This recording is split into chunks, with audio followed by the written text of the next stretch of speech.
We're live? Woo! Hello and welcome everybody to Gen Con 2019. I'd love to thank our hosts Pastimes who have brought us here to talk with you today about our panel Teaching Magic. So I'd like to start with a question for our audience. How many of you have taught somebody to play this year? Yeah, all of you. Everyone. Every single one of you in the audience. That is amazing. 100%. That's great. Yeah, and that's actually pretty common. We see about half of our players in a given year teach someone new to play Magic, and I think that's one of the reasons that Friends continues to be a top reason that a top way for people to learn Magic. So I'm here today, and I'd love to start off by introducing our panelists. I introduced myself first. Hi, I'm Mike Turian. I'm also here with Ethan Fleischer and Chris Tulach. Hello. So, hello guys, how are you? I'm great, Mike. Are you having a great Gen Con? I'm having an awesome Gen Con. It's one of my favorite events of the year. I just really love coming out, seeing so many people playing Magic. On the flight out here, I believe the entire flight was coming for Gen Con. I believe it was 100%. And almost everyone I've talked to here has played Magic at one time or another in their life. It's great. How many Gen Cons is this for you, Chris? This is my 30th Gen Con. 30th Gen Con? Wow. 30th, yeah. Wow. I missed 3 years since '87. We should have made an anniversary pin just for you. So yeah, let's talk about Chris here for a second. Chris, do you want to go ahead and introduce yourself and talk? So my name's Chris Tulach. I am an event marketing manager for Wizards of the Coast. So what I do is I do a lot of stuff around tabletop conventions and help our partners make awesome content for all of our fans and our players.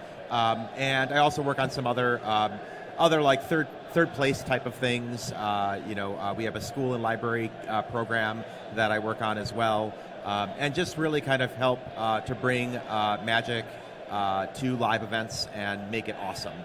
And I've had a long history with Wizards. I've been with Wizards of the Coast for 12 and a half years now. I worked on Dungeons & Dragons for the first 9 years at Wizards of the Coast. And I spent the last few years working on Magic. And I've kind of bounced around doing a whole bunch of different roles in Magic. I was a brand manager for a little bit, and I worked in other capacities on the organized play team.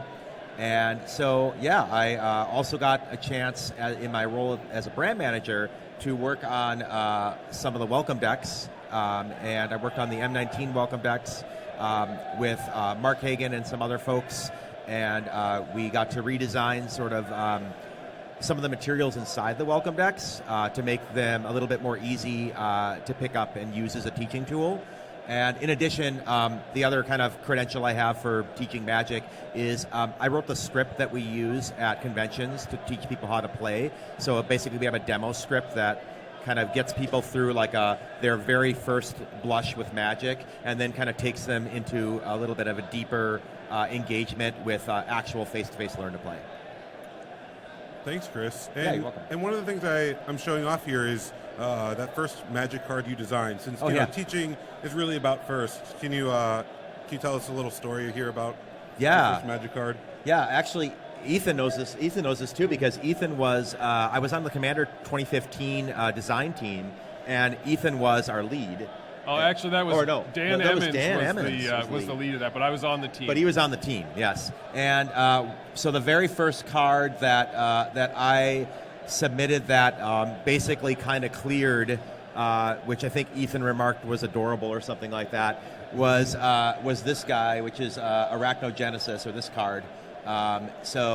Which I don't remember what the playtest name was. Spider Fog. Spider Fog was probably the playtest name. I know that definitely Loading Ready Run coined that as well, and that became a thing. So this is sort of, there were a couple of cards I designed in the set, but this was like the first one that really took, and I was really proud of it. I thought it was a really cool card, and I love spiders. I think they're really cool. It's cool to see that we have spider commanders now. It was definitely the coolest card that came out of that design team. No question. Well, thank you. Very I appreciate nice that, work. Ethan. So this was fun. Awesome. Thanks, Chris. Next up, Ethan, can you tell us a little bit about yourself? Hi, I'm Ethan Fleischer. I'm a senior game designer at Wizards of the Coast, and I really focus on designing Magic sets. As far as like new player-facing products, I worked on, I was the lead designer of Core Set 2019. One of my first projects was on the development team for Magic 2013.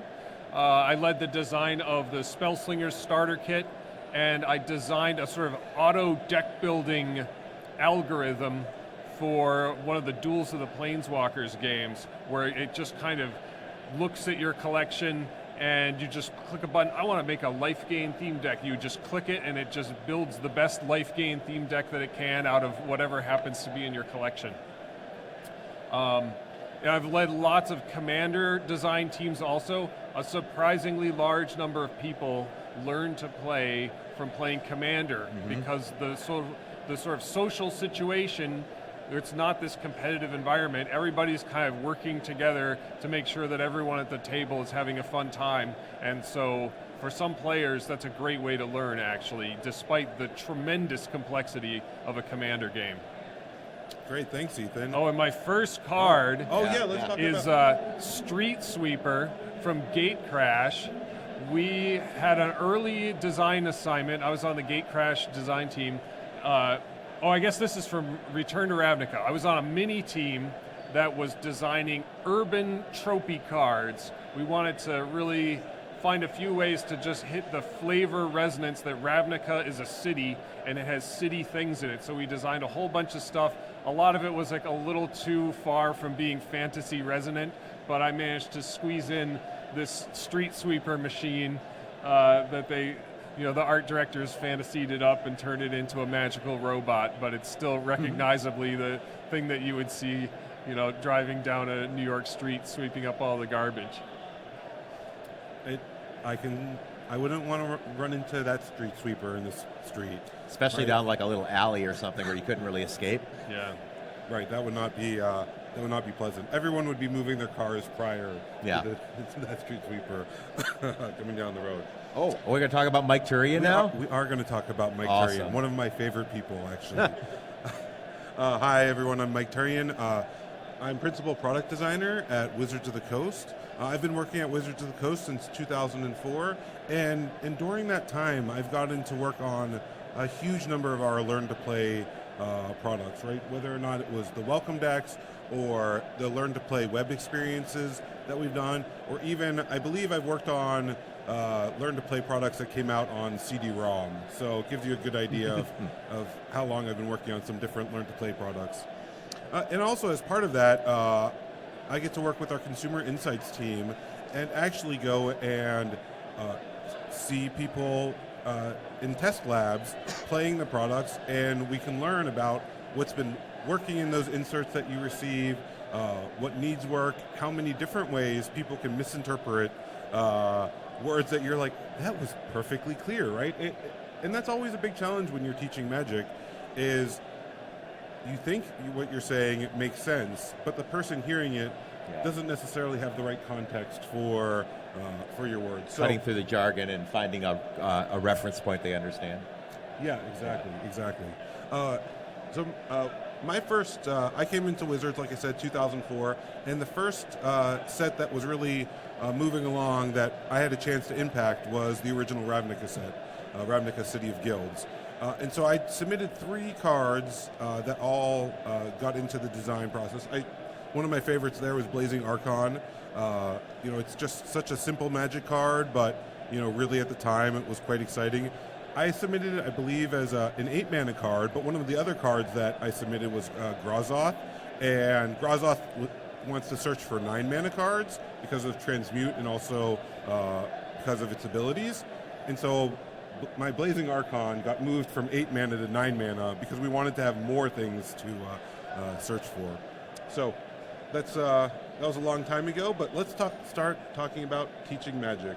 So we're gonna walk through our top 5 teaching tips today, and number 1, learners pair off. Chris, do you want to tackle this one? Sure. This comes up a lot at conventions are a really good place that we see this, so I want to talk a little bit about this. When we started doing Learn to Play at conventions a few years ago, where we really made a focused effort on Learn to Play, what we typically would see is someone would sit down, a new learner, right, and they would sit across from a teacher, right? And and the thought at the time was that, well, you're having a one-on-one interaction, so that's going to be more valuable than teaching a group. The issue with that, though, is that the person that's learning how to play the game has a lot of anxiety right now about, like, hey, I'm brand new to this game, right? You're my only point of reference for everything right now, and now I have to play you. And so in order to kind of cut through that anxiety, one of the things that we learned pretty quickly on was it was way better for two people that were new to Magic to play each other and have the teacher kind of sit to the side and kind of just direct the flow of the game than it was for the teacher to be playing the learner. And that seems to have worked very well. So one of my recommendations would be, if you are looking to teach people how to play Magic, right, try to find two people that don't know how to play, or two people that haven't played a lot, right? Even if they're pretty new, that's usually pretty good still. And that will probably cut through a lot of that anxiety that people can feel when they're trying to learn how to play a game. It's just also really nice because you're getting two people that it doesn't really matter whether they win or lose, because they can just be like, well, this is my first game, and then you kind of have that feeling of, oh, congratulations, you just won, that was awesome, right? They feel more like they're peers and less like they're trying to kind of like slug it out in an uphill battle against somebody who already knows a lot more about the game than they do. You want to say anything about that, Ethan? No, that sounds great. Yeah, so Ethan, talk to me about formats. Like, Chris was talking about bringing in a couple of people. Do you like to teach when you in a one-on-one setting, or do you like to use a multiplayer format? What is your preference there? I generally prefer one-on-one, just because you can give individual attention to the person you're teaching. I find it to be a little bit difficult if I have like a whole table full of people that I'm all trying to help out at the same time. It can be a little bit overwhelming for me to track all that at once. So generally I like to either play against someone or do as Chris suggests, where I sort of sit as the referee for two players who are playing against each other, and I can watch everything. What we've found is when we talk about the people that, like, for example, at Gen Con are teaching people how to play right now, we like to limit it to 4 players. So we found that a teacher's capacity is about 4 learning people at the same time. That's about the max most teachers can handle. Anything beyond that is a little much to ask of anyone, right? 4 players is pretty easy because, generally speaking, you can get 4 players comfortably around one table.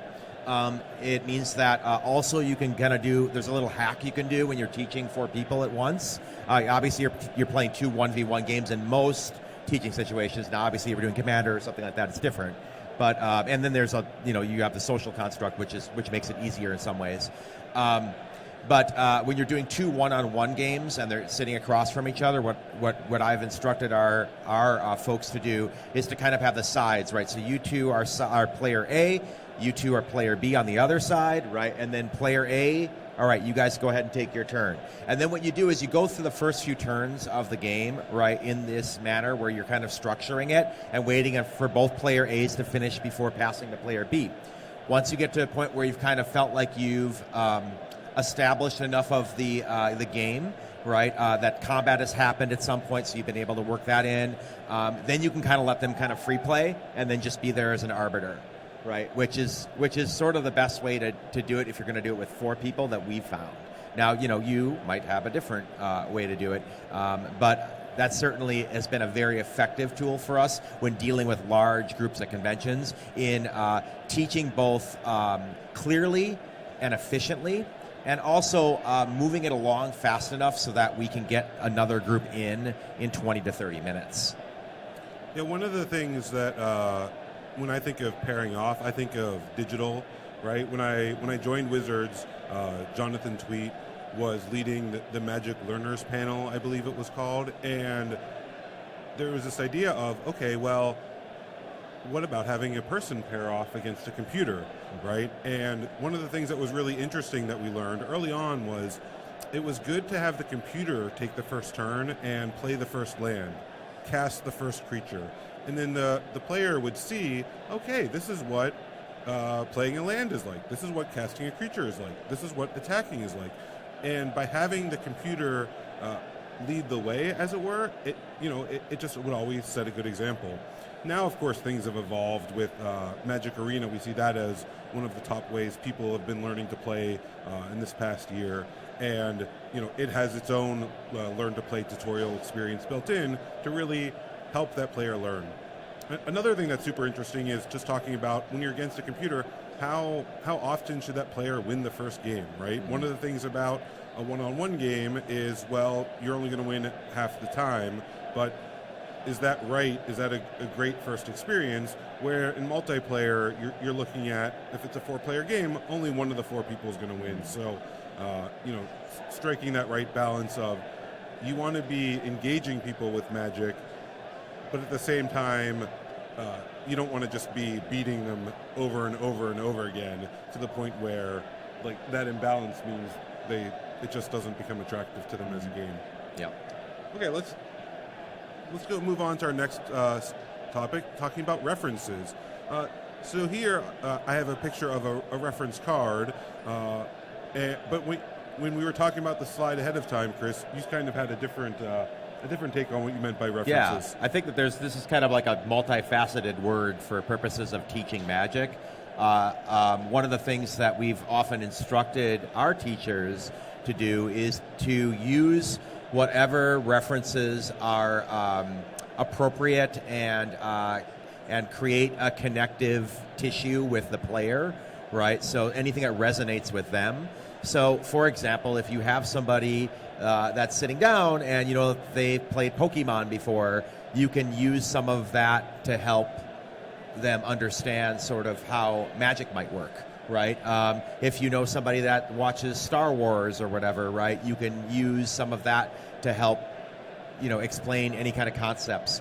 People that tend to be more narrative focused, if you kind of understand that person you're reading that off of that person, you can kind of go approach from a narrative angle. If somebody is much more mechanics focused, you can approach it from that angle, right? Like a lot of board gamers that like Euro games. Like, one of the things I love to say is, our lands are the resource mechanic of our game. And that honestly, like, that cuts through to, like, anybody that's played a lot of board games, right? Instantly is like, okay, I get it now, right? Like, you don't have to say anything else to me, and now I've already made that leap for them. Right? See, this explains why my parents have so much trouble learning to play Magic, because they don't have, like, we kind of take concepts like hit points for granted because we've played Dungeons and Dragons or like almost any video game, right. And my parents haven't played any of those kinds of games, and so they play Monopoly and chess and things like that, which don't have that concept, and they just have so much trouble wrapping their heads around how Magic works as a result of the sort of lack of references in the last like 30, 40 years worth of games. Yeah, it's certainly one of the boons to the younger generations, like sort of my generation and forward, right? Is that we've pretty much lived with a lot of these cultural touchstones enough that you can kind of just use them, right, as you need. Yeah, one of the things to me is I enjoy teaching other. I'm at Gen Con. I enjoy board games. When I'm teaching a new game to Magic players, a new board game to Magic players, it's so nice because I can use all those shortcuts, right? I can talk about Time Walk for taking an additional action, or Impulse or Sleight of Hand to talk about looking at the top so many cards of the deck, and having that universal language really makes a big difference. So Ethan, you worked on the Spellslinger starter kit. Can you talk about teaching combat, right? Combat is such a key part of Magic, especially early on, before you learn about infinite combos. It's like, in those first early days, you're attacking for 2. And so talk about some of the challenges of teaching combat. Combat is tricky. New players are very loath to attack because they don't know what's going to happen. They hate that uncertainty of, like, what is going to happen with my creature? Is he going to get hurt? Am I going to lose? Am I going to make the wrong decision? So it can be very tricky to sort of engineer a situation where it's good to attack, and you want people to do that early, because that is ultimately how the game progresses. So for the Spellslinger starter kit, we had the advantage of being able to stack the decks so that there was always the correct situation, and we had the guided play insert that we included in that thing that explicitly told you, now step 8, attack with your creature by tapping it, right? You're not always going to have that available. And so I think it's important to kind of let that first attack happen without just demolishing them, right? Like the temptation is, he attacked with his 2/2 and I've got a 2/3, that 2/2 is dead. But it's important not to just like punish them immediately for doing what ultimately they're supposed to do in the grand scheme of things, which is attack and get the opponent's life total down to 0. So it can be valuable to just like hold cards back if you're the one who's, if it's a one-on-one situation and you're teaching someone, to allow that attack to happen. And introducing things like combat tricks a little bit later in the process is good also, just to like sort of reduce that feeling of uncertainty and anxiety, right? Yeah, on that too, that's a really, really cool point that you just made, Ethan. The thing that, with Magic, right, is if you take out activated abilities and instant speed stuff, spells and such, instant speed spells, Magic's still got a lot in it, right? Like there's a lot in it. I mean, we created a product that basically didn't have any of that, right? Which is Portal back in the old days. And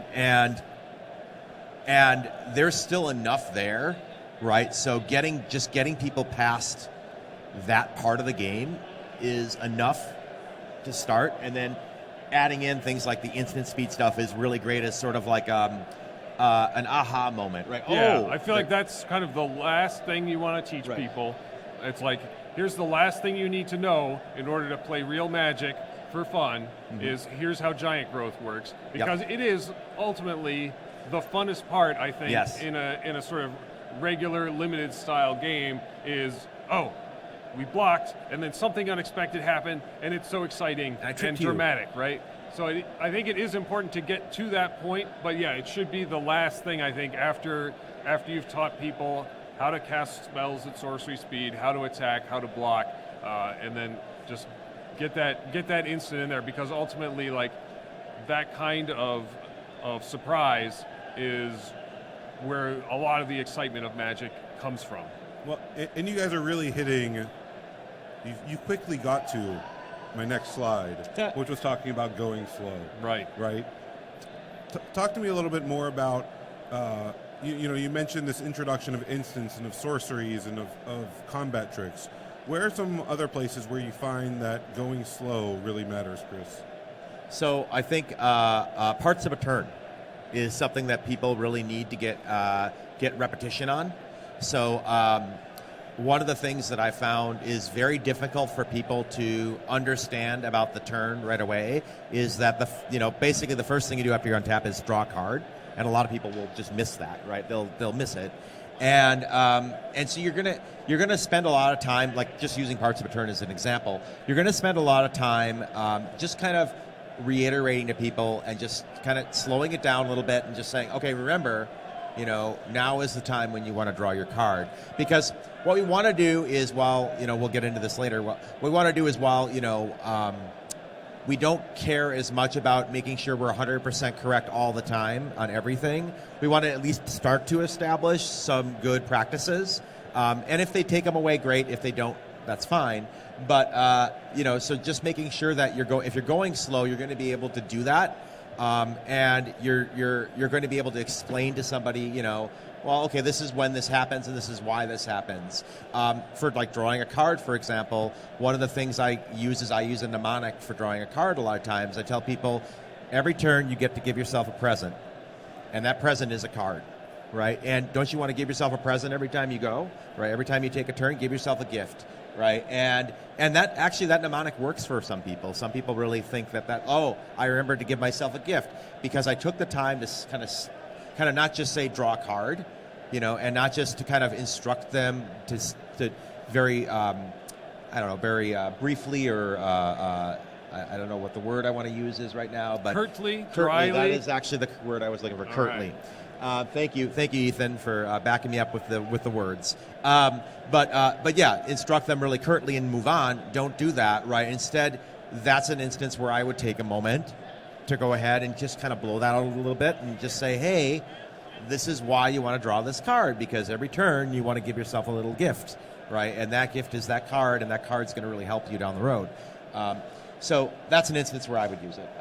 Mike or Ethan, do you have anything else to add about that? Yeah, Ethan, tell me about like those other gotchas that players run into, right? Chris mentioned people forgetting to draw cards. What are some of those other traps that you really need to look out for and reinforce for new players?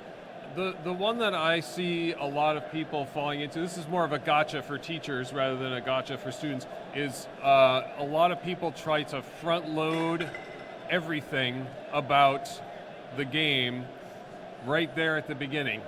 It's there are sort of two basic learning styles for learning how to play a new game. There's I want to hear what all the rules are and understand them, and then we can start, right? And then there's just tell me what the first thing I need to do is, and then once we get to the second thing, you can tell me that, and I'll learn it as I go. Magic is great for that second style, but it is terrible for that first style, because we've seen the Magic rulebook. The comprehensive rulebook is like 200 pages long, and it can be really hard for teachers to know necessarily like what's actually important to teach. What are the essential things? It turns out that, the layer system is not an important one, right? Passing priority, not important. Like there are all kinds of things. The upkeep phase. Important. Do we even use that anymore? It was on the reference card, so I'd say yes. Yeah, probably in some cards, but yeah. So like standard, pretty rarely though. Ultimately, most of the Magic rules are totally irrelevant for the learner, and honestly, most of them are irrelevant for anybody except a judge or the rules manager. So, or somebody programming Arena, I guess. Right. Like, even I don't know the order of the layers. I'm a professional Magic designer, and I've been doing it for almost 8 years now. I don't know what order the layers are, and I'll never need to know what order the layers are in. Yeah, I mentioned doing some of that research, and one of the things that we saw when we brought people in is cards that swap power and toughness are really challenging. Like, there were people who'd been playing Magic for years who, if you do a power toughness swapping effect and then you're going to cast something to buff it, right? Right, you cast something to buff it. It always ended up being pretty challenging. And you've seen us over time move away from cards that really interact with that layers rules knowledge. And that brings me to tip number 2, talking about only the basics, right? One of the things I see with people when they're teaching the game is they try to teach all of the strategy in game number 1 or all of the rules in game number 1. But one of the things that's so amazing about Magic is I've always found that Magic grows with you. It's like, early on you think like, I have a really good understanding of this game. But then if you look back after 6 months or a year, you think, wow, I knew nothing. Now I really know a lot.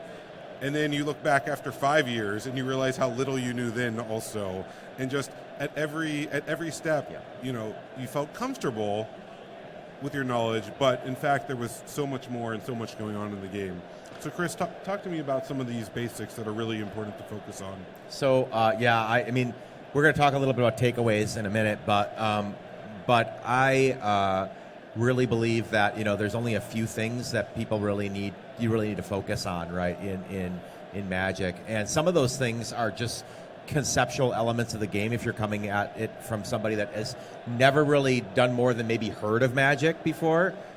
So like understanding just the concepts behind the game itself, just the basic concepts like that there's, that Magic is a fantasy trading card game where you're playing the role of a powerful wizard known as a planeswalker, and you're going to be engaged in sort of a classic mage's duel. Just knowing that is something, right? And then going into like the mechanics side of the game, the rules, right? I mean, really just like understanding like how, like what are the basic things I need to know, right? Well, I need to know how to win, right? So I need to know that. And then, maybe understanding a little bit more about the parts of the turn and things like that. But you don't really need to go, like even the stack, for example. I'll use that as a good example. We talk about layers. Even the stack is something, your first session through, if it never comes up, that is totally fine. And it probably won't in a lot of cases. So it is fine to just basically not even talk about the stack. Let that be a later learning lesson for them, right? So that's something that I really strongly believe is that, take them through their first session, teach them only what you absolutely need to do to get through the game, and nothing more than that. Nothing more, right? If they have questions, great. That's an organic conversation that is developed out of the game. Right. That is awesome.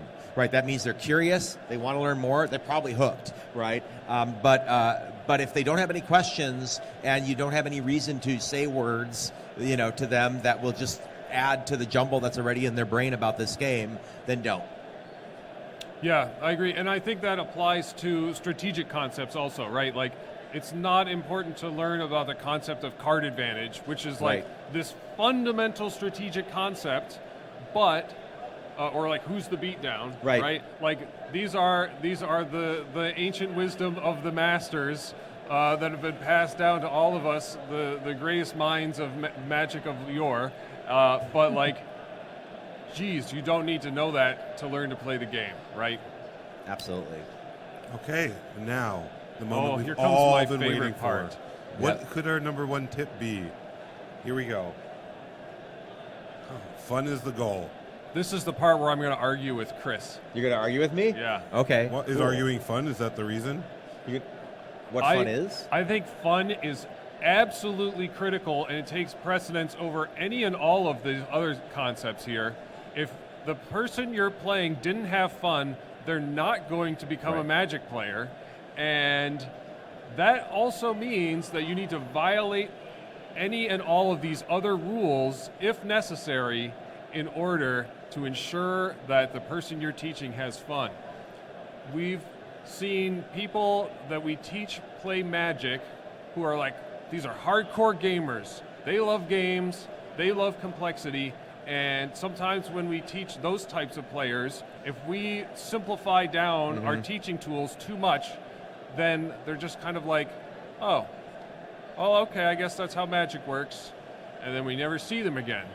You have to find opportunities to create these explosive moments where we blow their minds with like, you can do that in this game? Oh my God. The way I love to do this is with 2-card combos with like, here's one card here's Act of Treason and here's Thud, right? You steal your opponent's creature and you attack them with it and then you sacrifice it and it's like, oh my God, I can do that. It feels like cheating. Right? They love it when you give them that opportunity to feel like they've broken the game, they're exploiting the game, and oh man, I'll bet the people who designed this didn't think of this. I'm gonna really do something crazy here. And those moments, the moments where you break the game, are the ones that just really fire people's imagination and make them hungry for more. So if you can either engineer those situations or include cards that imply that there's this greater world of Magic with all these other cards that do all these amazing things, you just need to track them down. It's going to be super exciting for them. Okay, Chris. So I don't consider, I mean, this is the most urbane argument I'll ever have because I mean, Ethan's right? I mean, it really depends too. Damn it, Chris. Well, I think your point though is that the thing that's really, really good about your point is understanding the person you're teaching, right? So understanding your audience. I have taught grandmothers to play, and you can't do that with grandmothers, right? Because all they really want to know is what the game is.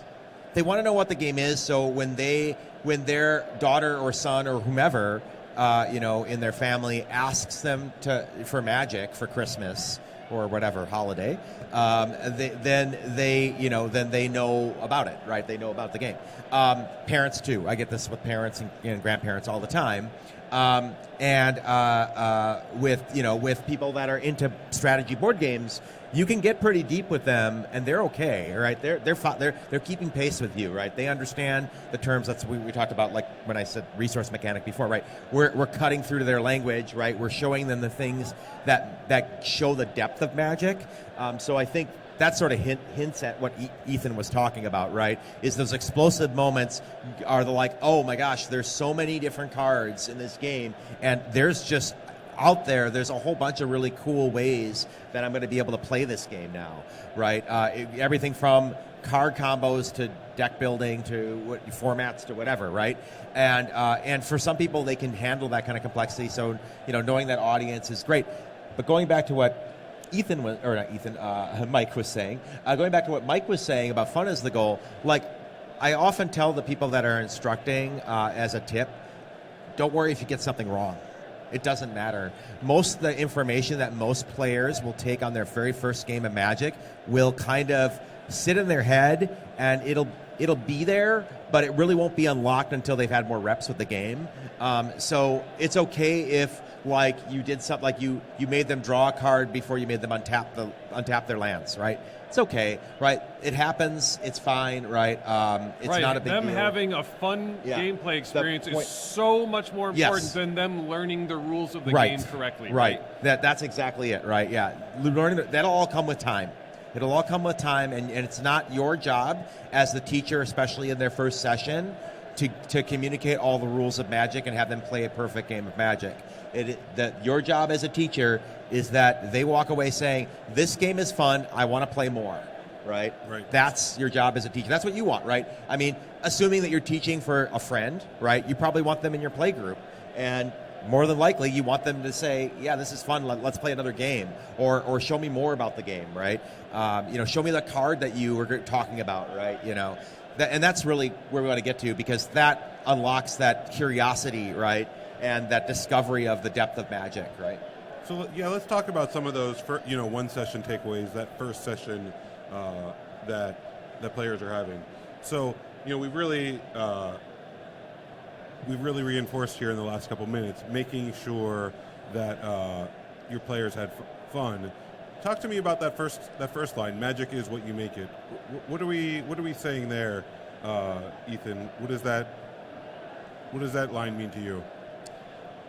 Well, the sort of beauty of Magic is that everyone gets to customize their own experience, and as a teacher, you get to customize your teaching experience for both your style and for who you're teaching, and I think that's super valuable. Of course, we provide some teaching tools out there that you can just pick up off the shelf. I think the welcome decks are terrific teaching tools. I like the Spellslinger starter kit also, but I think actually the welcome decks are even better if you have a person to guide people through, because it's a more organic experience. But I used to make my own welcome decks when I was before I was a wizard. I would make special teaching decks, and I could put cards that were super cool in there and cards that taught the appropriate concepts. One thing that we didn't really hit on that I kind of love as a teacher are cards that create exceptions to the rules and thereby teach the rules. So I love putting in cards with haste, cards with vigilance. A card with haste implies that summoning sickness is a concept in this game, and it's totally organic to the process. And the players are very fixated on the cards. They're going to read the cards. They want to know what's on these cards. And if the card can teach them something, that a vigilance creature teaches them that creatures tap when they attack, like, that's great. That's a wonderful way to sort of hide the learning in the cards themselves in a way that doesn't require any explanation, usually, from you as the teacher. Well, and it's just like... haste is a great example. To me, flying is another, right? In a lot of games nowadays, you can directly attack players, where flying on the card, it talks about creatures blocking other creatures and who you can block.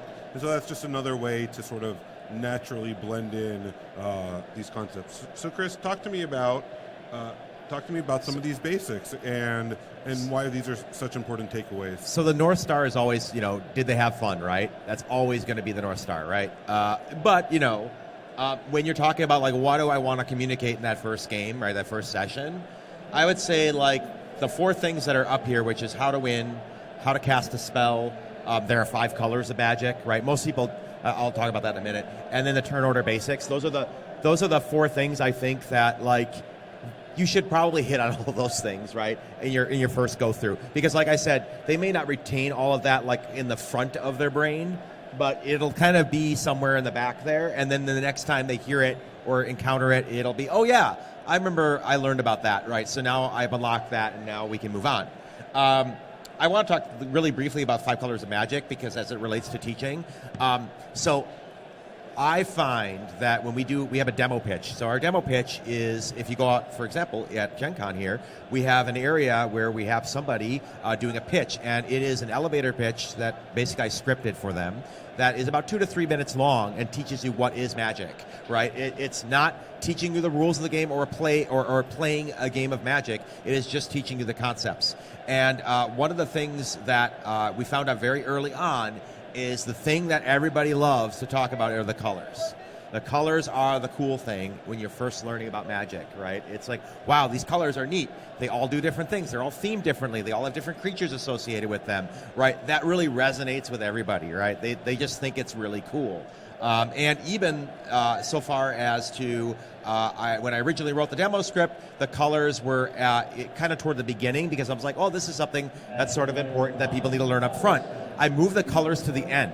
And the reason why I moved the colors to the end is because usually the last thing that you communicate is the thing that people remember the most, or the first thing, one of the two, right?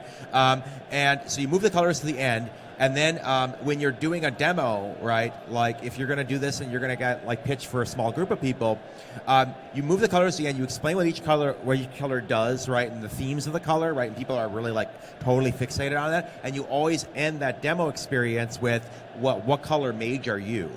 Right, and then they're like, "Oh yeah, I'm a black mage or I'm a white mage," right? And they instantly gravitate to that. And then you can give them the deck, and then like if you're doing if you're handing out a welcome deck to somebody, you can do that. Or if you're like Ethan, you built your own decks, you can be like, "Oh well, great, this is the deck that you want to play," right? And it creates a moment of agency there, right? In giving them a choice at the end of your kind of initial brush with somebody and explaining how magic works. So I think that the 5 colors of magic are usually the thing that sticks really, really strongly with most players. And they they probably have a bunch of reference points for those anyway, so it's really easy for them to remember the colors and remember what they do. But yeah, again, going back to the first point though, did they have fun? Are they going to play again? That's really the most important thing. But if you can get these things in there, I think these are the more essential things in your journey that you're going to take somebody through what is Magic the Gathering, in your teaching journey with them. I think these are the things that you probably want to focus on the most. Yeah, I think one of the things that I ended up doing, like I mentioned, was market research. And one of the questions we always ask in almost every set assessment that we do is talking about colors. And what we found is blue is by far the number 1 favorite color of Magic fans. However, if you look in players who've been playing a year or less, blue is actually the least favorite color of new Magic players. And I think that just gives us good insight into, once you've been playing Magic for years, there's many things that have become ingrained in you that, looking back, often, like green with its big creatures.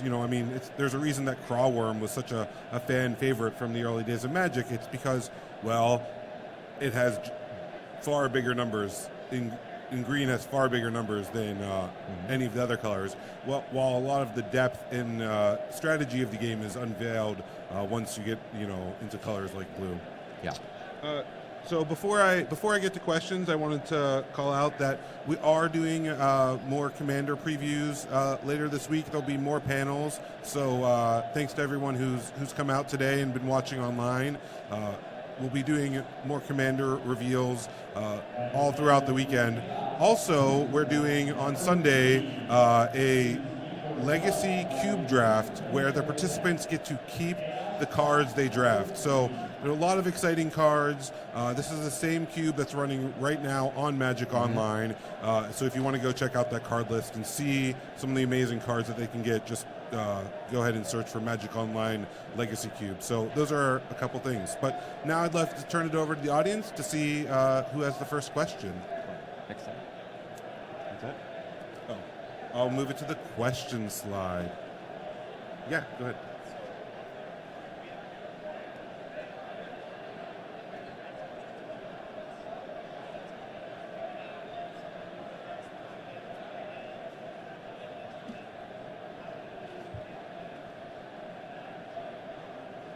It's okay.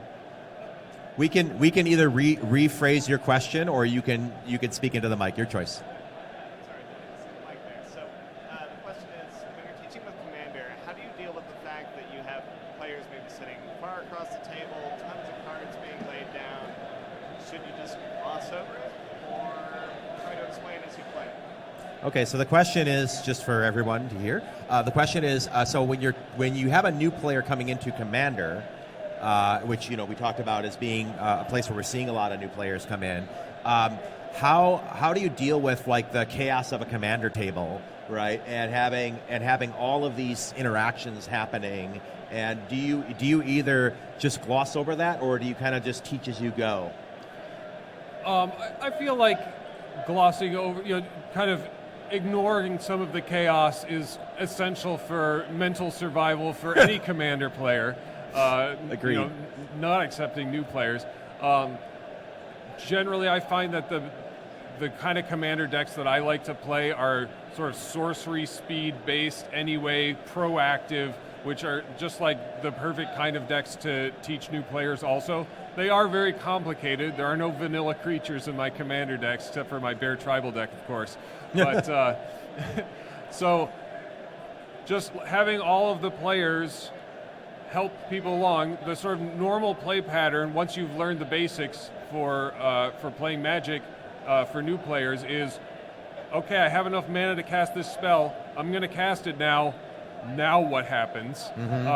Which is kind of perfect for Commander, because ultimately that's kind of what happens even with the most experienced Commander players. I'm going to put this on the stack, what's going to happen? Right.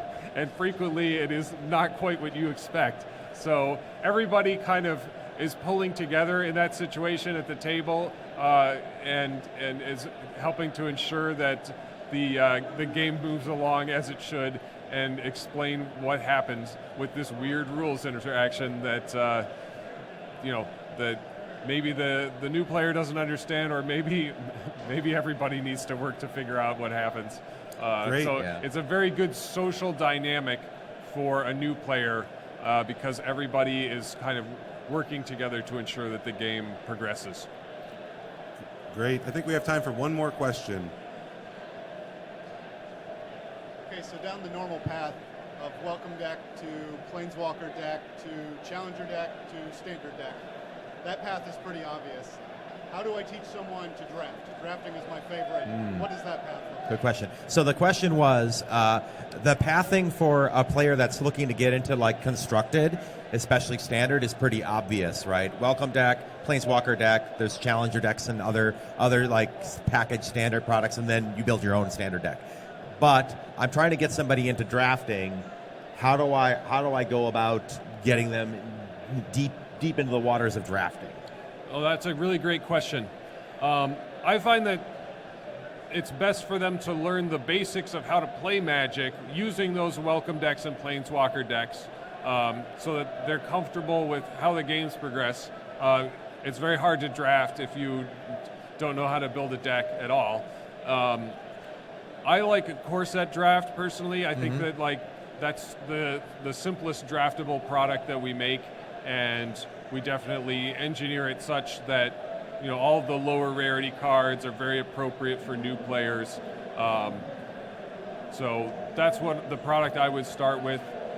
Yeah, and then the other thing I like about the core set draft too is not only are the cards a little more approachable and the themes a little bit more obvious, but also like the more recent core sets. I mean, look at core set 2020. there's some really powerful interactions and powerful cards in there. People will feel still like they're not feeling like they're playing baby Magic, right? No. They're going to feel like they're going to have some really cool things to do when they draft their cards. And then that, using that as a signpost. One of the things that I do with sealed and draft a lot is the piece that I always give to people is find something you like, whether it's in your first pack you open when you're drafting, or your seal pool or whatever. Right, find something you like and just just for your first time, just build around it. Right, don't worry about who your whether or not a color is open, right, in your draft or whatever. Just find some stuff that really brings you joy, right, that you want to play, and if you can find 2 or 3 cards like that, just build the rest of your deck around it and just see how it goes, right? And you're going to find that they'll probably have at least some moments in their games, even if they lose a bunch of games, that they're going to have moments at least where they're going to be able to have that joy of casting that spell that they really wanted. Yeah. Another interesting draft experience I've had with inexperienced or new players is a multiplayer draft like Conspiracy. Mm-hmm. Like I've drafted Conspiracy with my family members that don't really play Magic, and we had a blast, and it had a sort of similar dynamic to how the Commander game would go. Obviously, Conspiracy is a little more competitive than Commander, right, but generally there's a situation where, like, okay, this person's too powerful, we're all going to gang up against him, and now we're kind of an ad hoc team, and we're going to support each other and help each other to do what we need, what the appropriate action is. I'm going to glom on one more thing. I want to say one more thing, Mike. Can I say one more thing? Yeah. Great. Awesome. One more thing, because Ethan brought up a really good point. One format that I think if you go and search our website and look for it, that I really, really love, that's a drafting format, is Winchester. So it's basically taking elements of Rochester, where cards are always face up, and Winston drafting, where there's that element of like a 2-player draft, right, where you're kind of taking the choices. The thing that's really awesome about that is everything is face up. You guys each get to make the choices, and while you're obviously playing for like a 1v1 game or whatever, or you can have up to 4 people doing it. The nice thing about that is everybody can kind of talk about the choices, so that the more experienced players can actually kind of say, oh, well, actually, for the deck that you're kind of trying to build, this pile right now is probably your best pile. And you kind of have this almost cooperative deck building element with Winchester drafting, where all the decks actually kind of wind up being pretty good then. They wind up all being pretty playable against each other, right? They're not going to be as good as a regular booster draft deck, but they're going to be a little better than a sealed deck, right? So that's right, really it's fun. in everyone's best interest to ensure that everyone stays in their lane, right? Right. So don't that take the works red pretty pile. well. That's my pile. Also, right? an additional thing I just thought of, Two-Headed Giant is a great thing where you can have the student and the master and they team up. We see a lot of parents and kids play at the pre-release Two-Headed Giant, and you can do a Two-Headed Giant draft also. It's very popular when you have that sort of experience level disparity. You have to be careful as the master not to sort of drive the entire thing and micromanage your partner, but it's a great way for players to who are on an uneven footing to participate. Well, thank you guys. Thank you. It seems like from that question, we should have run a whole additional panel on Teaching Limited, because we didn't even get into Sealed Deck and bringing the people like Mini Master, and there's so many limited formats, and it's a really great way to enjoy the game. And I think, to me, one of the takeaways today is. The big takeaway is make sure that whatever you're doing with Magic, that you're having fun, that the players you're teaching are having fun. And I just wanted to thank everybody who's taught, 1 Magic player or 2 Magic players. I mean, Magic is all about a community, and the only way that community continues to thrive and grow after all these years is because of people like you who have been teaching people Magic and just enjoying it for so long. So with that, I'd love to say thank you once again. Thank you, Chris. Thank you, Ethan. Thanks, Mike, for having us. My pleasure. Yeah, of course. Yeah, and like I mentioned, many more panels coming up this weekend. A lot of fun Magic happening here, and thank you everyone for coming out. Thanks for coming out.